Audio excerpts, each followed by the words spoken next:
If you want to understand the biggest music group in history, do not look at their shiny platinum records. Right. Or their sold-out stadium tickets. Exactly. Instead, I want you to look at a single, cramped bathroom. A single bathroom. Yeah. Imagine a really rundown dorm in a quiet, ordinary neighborhood. Today, we are exploring how everyday city streets and, physical buildings actually built the core of the biggest band in the world. It is a completely different way to look at success, honestly. It really is. Because, well, we usually define a city by its concrete, its glass, and its traffic. We look at a map to find restaurants. Right, or cool museums. Yeah. But today, we're going to look at how a city's actual spaces can shape an artist's mind, and how that artist can leave a permanent feeling on the city itself. Okay, let's unpack this. Welcome to a very special deep dive. I am really excited about this one. Me too. Because today, we are not just looking at a regular map of Seoul, South Korea. We're looking at a map of feelings, songs, and memories. A map of memories. I love that. And I have to say right up front, this incredible journey is such a brilliant idea for AJ's foes. It really is amazing. Yeah, the beautiful flow of this whole tour we are taking today, it is entirely designed by HYBE. We are using this amazing poetic travel guide to see the city. And not just normal tourist spots, right? Exactly. We are looking through the history of 7 boys who changed music forever. BTS. It is such a fascinating document.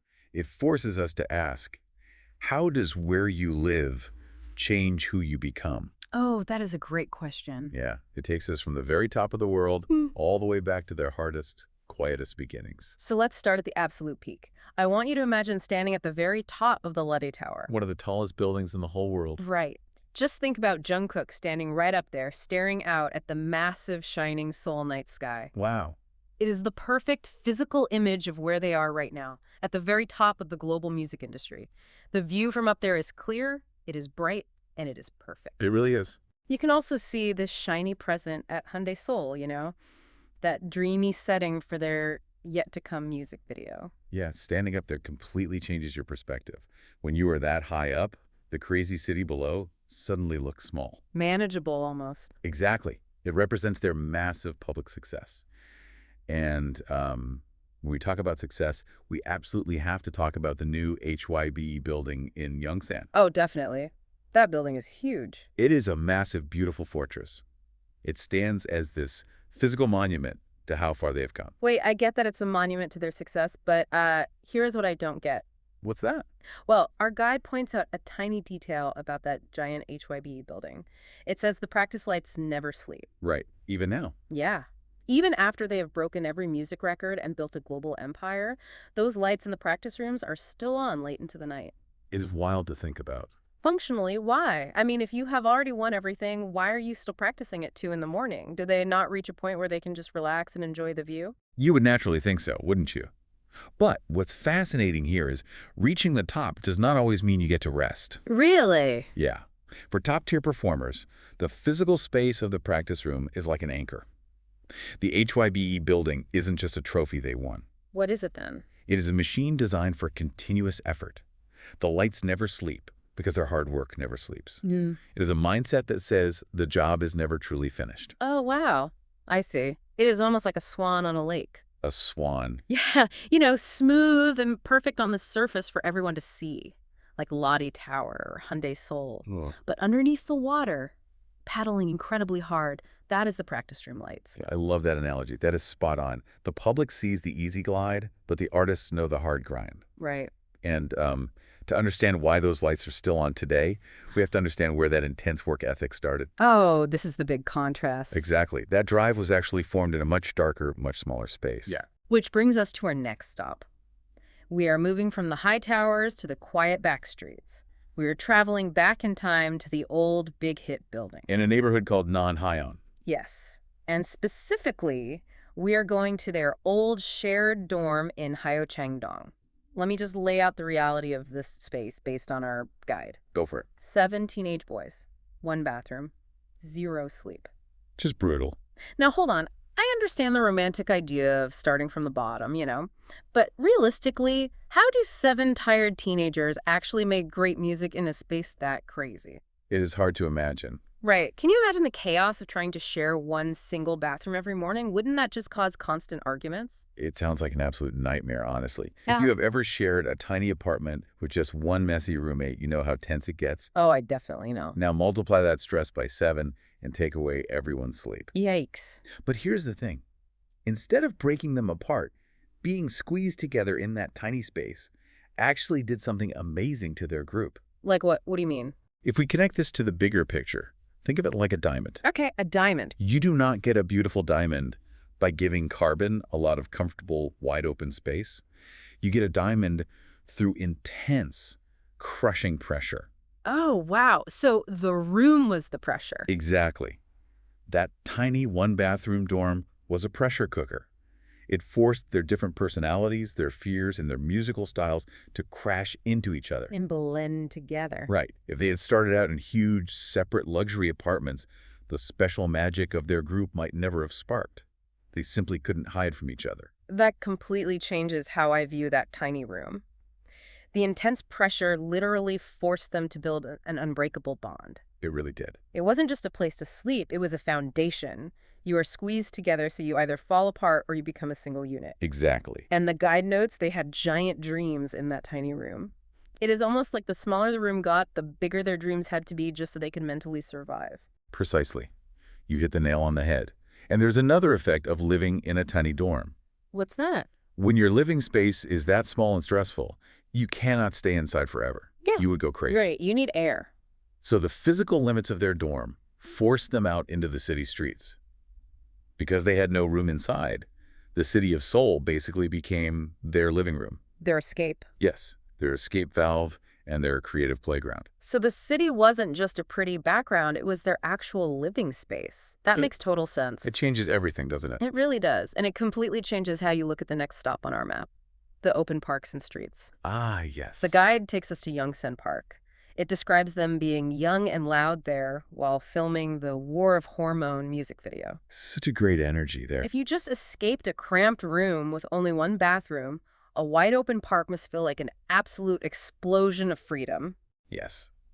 When they finally stepped outside, the city gave them room to breathe.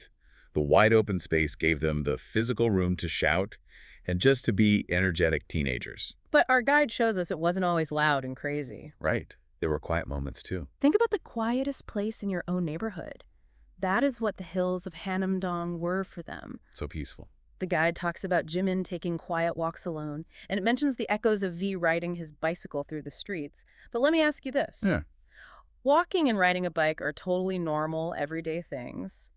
Why do these simple moments matter so much to the fans who visit Seoul today?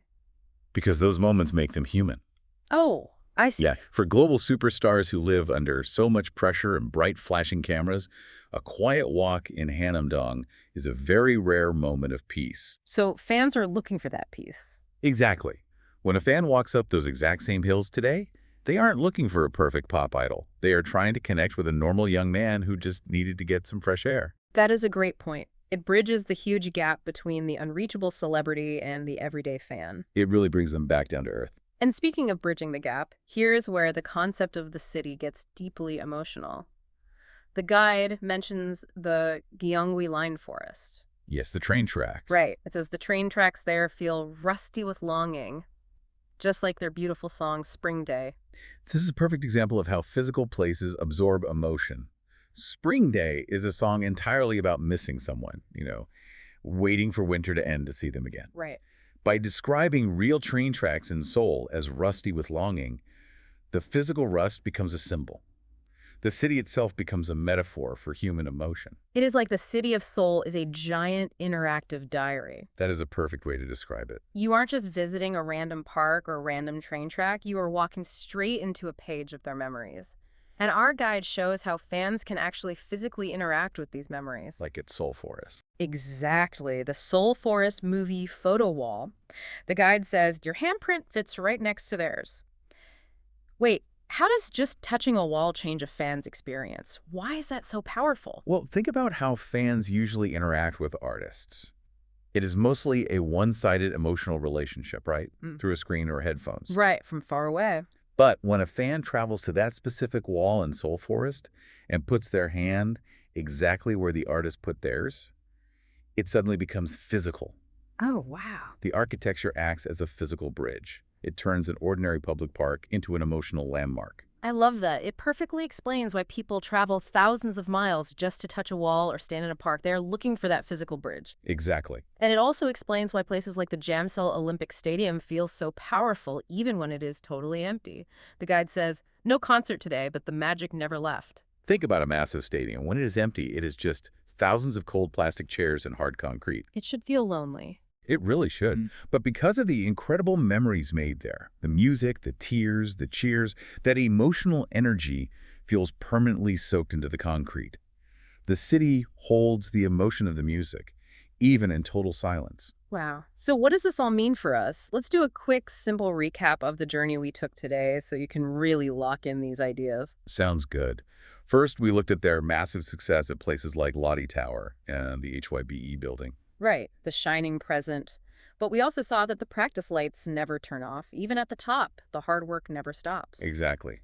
Second, we traveled back to their hard beginnings, the tiny dorm with one bathroom in Hannam-dong. We learned how the intense pressure of that tiny room forced their bond and their giant dreams to grow stronger. And third, we followed them out into the open city. We felt their youth in Yongsan Park, the train tracks and the streets of Seoul. We saw how these places turn the city into a living diary for fans. The powerful final message of our guide is that BTS is not just a spot on a map. The text says they are the pulse of every street you cross. Fans come to Seoul to find the band, but they realize the band never really left. Because it is built into the streets themselves. Yeah.